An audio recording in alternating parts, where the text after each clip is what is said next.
Assalamualaikum warahmatullahi wabarakatuh. Perkenalkan, nama saya Anwar Najib Arifin. Saya dari kelas 1 DMBS Fakultas Ekonomi dan Bisnis Islam IAIN Surakarta. Pada kesempatan kali ini saya ingin mempresentasikan materi untuk memenuhi tugas ulangan akhir semester dasar-dasar hukum Islam.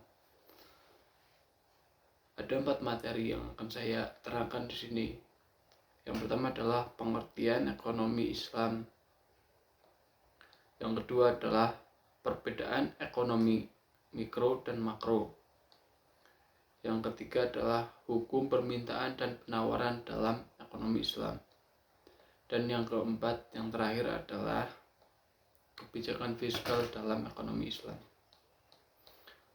Langsung saja mengenai materi yang pertama, yaitu pengertian ekonomi Islam. Ekonomi Islam adalah sebuah sistem ilmu pengetahuan yang menyoroti masalah perekonomian, sama seperti konsep ekonomi konvensional lainnya. Hanya dalam sistem ekonomi ini, nilai-nilai Islam menjadi landasan dan dasar dalam setiap aktivitasnya. Beberapa ahli mendefinisikan ekonomi Islam sebagai suatu ilmu yang mempelajari perilaku manusia dalam usaha untuk memenuhi kebutuhan dengan alat pemenuhan kebutuhan yang terbatas dalam kerangka syariah. Namun, definisi tersebut mengandung kelemahan karena menghasilkan konsep yang tidak kompatibel dan tidak universal. Karena dari definisi tersebut mendorong seseorang terperangkap dalam keputusan yang a priori, yaitu benar atau salah tetap harus diterima. Definisi yang lebih lengkap harus mengkomodisikan sejumlah persyaratan, yaitu karakteristik dari pandangan hidup Islam. Syarat utama adalah memasukkan nilai-nilai syariah dalam ilmu ekonomi. Ilmu ekonomi Islam adalah ilmu sosial yang tentu saja bebas dari nilai-nilai moral. Nilai-nilai moral merupakan aspek normatif yang harus dimasukkan dalam analisis fenomena ekonomi serta dalam pengambilan keputusan yang dimingkai syariah. Sedangkan para ahli mendefinisikan tentang pengertian ekonomi Islam sebagai berikut. Yang pertama adalah Muhammad Abdul Manan.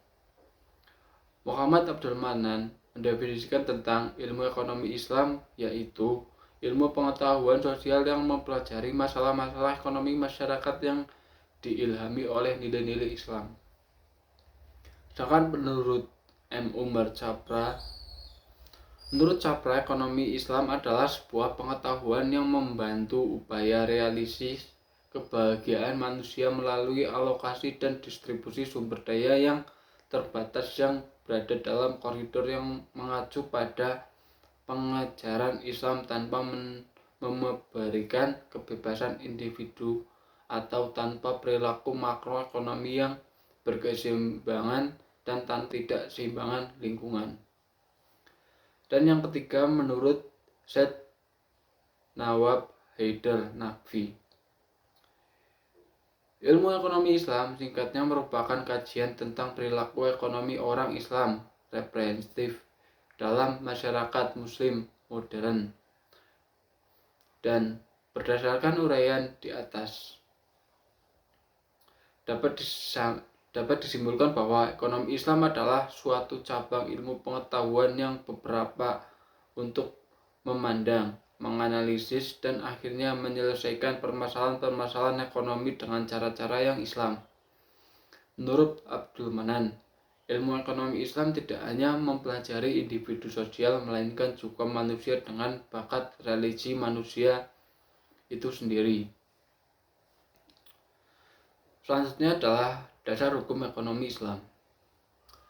Sebuah ilmu tentunya memiliki landasan hukum agar bisa dinyatakan sebagai sebuah bagian dari konsep pengetahuan. Demikian pula dengan penerapan syariah di bidang ekonomi bertujuan sebagai transformasi masyarakat berbudaya Islami. Aktivitas ekonomi sering mempelajari berbagai bentuk perjanjian. Perjanjian merupakan penggiat antara individu yang melahirkan hak dan kewajiban untuk mengatur hubungan antara individu yang mengandung unsur pemenuhan hak dan kewajiban dalam jangka waktu lama. Dalam prinsip syariah diwajibkan untuk dibuat secara tertulis yang disebut akad ekonomi dalam Islam. Ada beberapa hukum yang menjadi landasan pemikiran dan penetapan konsep ekonomi dalam Islam. Beberapa dasar hukum Islam tersebut diantaranya adalah sebagai berikut. Yang pertama adalah Al-Quran. Al-Quran memberikan ketentuan-ketentuan hukum muamalat yang sebagian besar berbentuk kaidah-kaidah umum. Kecuali itu jumlahnya pun sedikit. Misalnya dalam Quran Surah Al-Baqarah ayat 188 terdapat larangan makan harta dengan cara yang tidak sah. Antara lain melalui suap, yaitu sebagai berikut, yang artinya, dan janganlah sebagian kamu memakan harta sebagian yang lain di antara kamu dengan jalan yang batil, dan janganlah kamu membawa unsur harta itu kepada hakim supaya kamu dapat memakan sebagian daripada harta benda orang lain itu dengan jalan berbuat dosa, padahal kamu mengetahuinya. Yang kedua adalah hadis. Hadis memberikan ketentuan-ketentuan hukum muamalah yang lebih terperinci daripada Al-Quran. Hadis Nabi Muhammad SAW yang diriwayatkan oleh Ibnu Majah, Ad-Daruqi dan lain-lain dari Sa'ad Al-Khadir radhiyallahu an bahwa Rasulullah SAW bersabda, yang artinya, janganlah merugikan diri sendiri dan janganlah merugikan orang lain. Selanjutnya adalah pembahasan tentang apa perbedaan ekonomi mikro dan makro. Ekonomi mikro. Ekonomi mikro dapat didefinisikan sebagai studi tentang perilaku pengambilan keputusan individu, perusahaan, dan rumah tangga sehubungan dengan alokasi sumber daya mereka.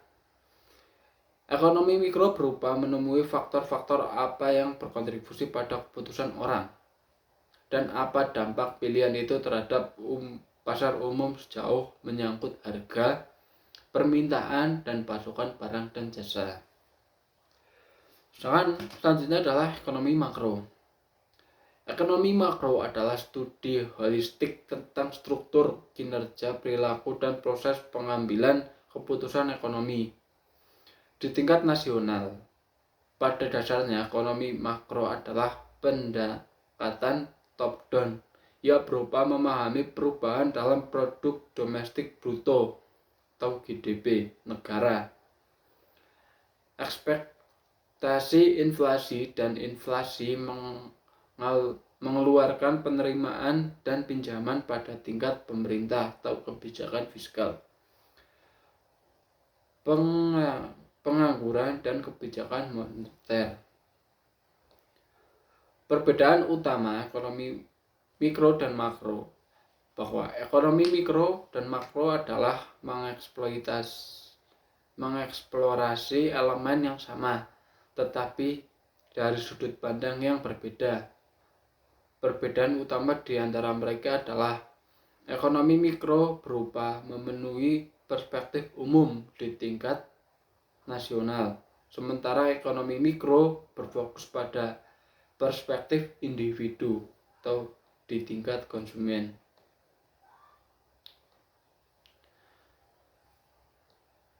Meskipun penawaran dan permintaan berlaku untuk kedua bidang ekonomi, ekonomi mikro didasarkan pada tren pembeli dan penjual, di mana ekonomi makro berfokus pada berbagai siklus ekonomi, seperti siklus utang jangka pendek dan jangka panjang, dan siklus bisnis.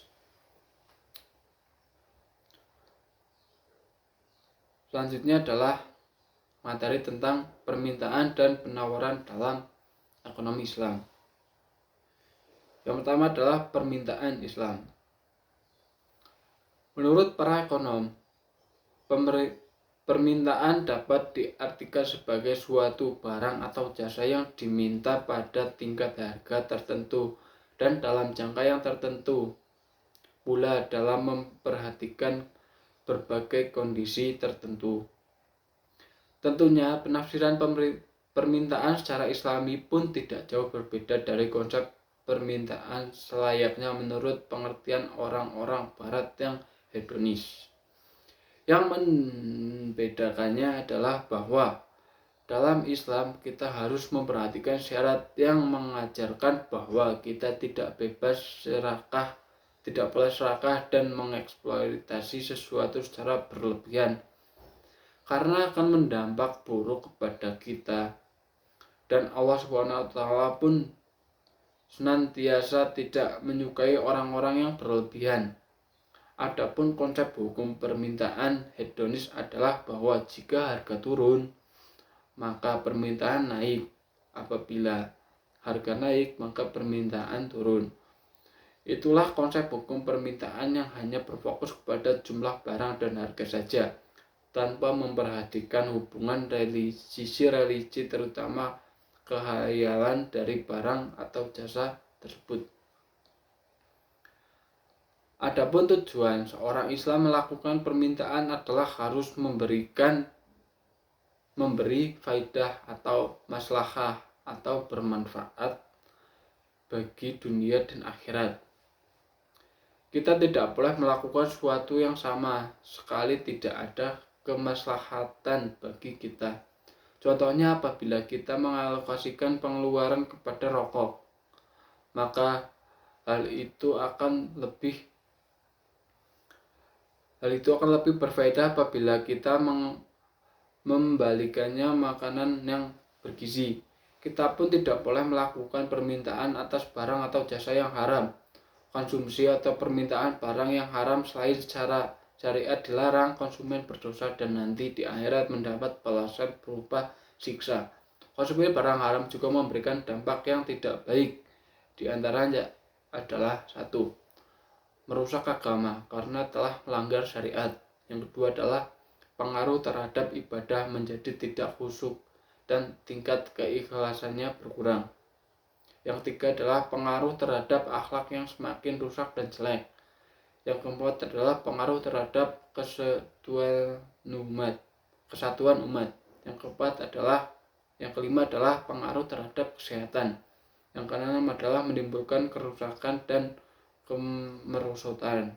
Yang ketujuh adalah menimbulkan kehinaan dan kenistaan hidup. Dan yang terakhir adalah menimbulkan kehancuran ekonomi dan kemendekatan produksi. Selanjutnya adalah penawaran dalam Islam. Penawaran adalah barang atau jasa yang ditawarkan pada jumlah dan tingkat harga tertentu dan dalam kondisi tertentu. Penawaran Islam pun ada hal yang membedakan dengan penawaran hedonis. Barang-barang atau jasa yang ditawarkan harus transparan dan terinci spesifikasinya. Bagaimana keadaan yang tersebut, apa kelebihan dan kekurangan barang tersebut. Jangan sampai penawaran yang kita lakukan merugikan pihak yang mengajukan permintaan. Adapun Rasulullah dalam melakukan penawaran selalu merinci tentang spesifik barang dagangannya. Sampai-sampai harga belinya pun disebutkan dan menawarkan dengan harga berapa barang tersebut dibeli dan akan diperoleh olehnya. Dalam mengkaji masalah demand, Ibnu Khaldun membahas faktor-faktor penentu yang menaikkan dan menurunkan permintaan. Menurutnya, setidaknya ada 5 faktor, yaitu 1. Harga, 2. Pendapatan, 3. Jumlah penduduk, 4. Kebiasaan masyarakat, 5. Pembangunan kesejahteraan umum. Sedangkan yang konteks supply atau faktor-faktor penentu ada 6. Yang pertama adalah harga, yang kedua permintaan, yang ketiga laju keuntungan, yang keempat buruh, kelima keamanan, keenam tingkat kesejahteraan masyarakat. Dan materi yang terakhir adalah tentang kebijakan fiskal dalam sistem ekonomi Islam.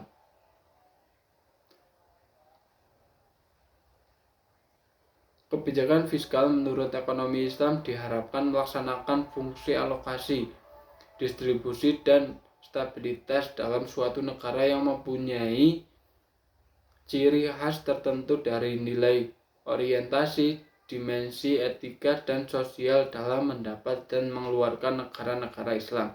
Sistem perpajakan Islam harus menjalani bawahannya golongan kaya yang makmur yang mempunyai kelebihan yang memikul beban utama pajak. Adapun ciri kebijakan fiskal dalam sistem ekonomi adalah 1. Pengeluaran negara dilakukan berdasarkan pendapatan, sehingga jarang terjadi defisit anggaran. Yang kedua adalah sistem pajak proporsional. Pajak dalam ekonomi Islam dibebaskan berdasarkan tingkat produktivitas. Misalnya kharaj. Berdasarkan pajak ditentukan berdasarkan tingkat kesuburan tanah, metode irigasi maupun jenis tanaman. Yang ketiga adalah perhitungan zakat berdasarkan hasil keuntungan bukan pada jumlah barang. Misalnya zakat perdagangan, yaitu dilakukan zakatnya adalah hasil keuntungannya sehingga tidak ada pembebanan terhadap biaya produksi.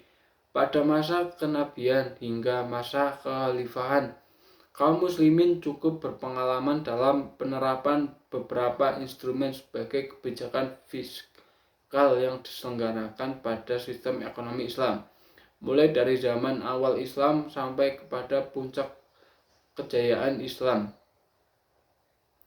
pada zaman pertengahan setelah seiring dengan kemunduran dalam pemerintahan Islam yang pada awal waktu itu, maka kebijakan fiskal sedikit demi sedikit mulai ditinggalkan, diganti dengan kebijakan fiskal lainnya dari sistem ekonomi sekarang yang dikenal dengan sistem ekonomi konvensional.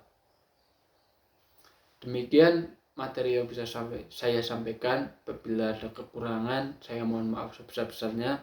Wabillahi taufiq wal hidayah. Wassalamualaikum warahmatullahi wabarakatuh.